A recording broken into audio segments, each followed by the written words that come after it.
ప్రచండమైన అంచెలతో ఏర్పాటు చేసిన మహానిధిని కిష్కింద పర్వతంలోని ఒక నిగూఢమైన ప్రదేశంలో నిక్షిప్తం చేయడం జరిగింది.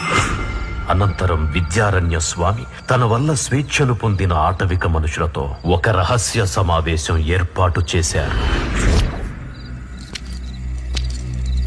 నిధిని సాధించటానికి నేను సృష్టించిన సాధనమే ఈ పోటుపాటుల పేటిక. కుయ్యో కొండ కొండో కుయ్య స్వామి, ఆ రాజ్యాన్నే కాదు మా గూడాన్ని కూడా రచించిన దేవర నువ్వు. ఆ పేటికపై ఆజ్ఞ తమదైతే తరతరాల దాకా మేం కాపాడతాం దేవర.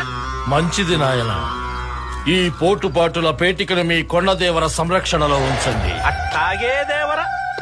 ఆకాశం విరిగిపడినా ఇది ఎవ్వరి చేత పడరాదు. కుయ్యో కొండ కొండో కుయ్య.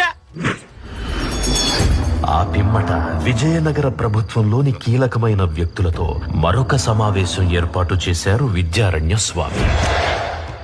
మంత్రివర్య, గురుదేవా, ఇది రాగిరేఖ, ఆపత్కాలంలో పోటుపాటుల పేటిక యొక్క జాడ తెలియజేసే సాధనం. మన విజయనగర ప్రభుత్వంలో ప్రభువుల బాధ్యత మాత్రమే కాదు, మంత్రుల బాధ్యత కీలకమే.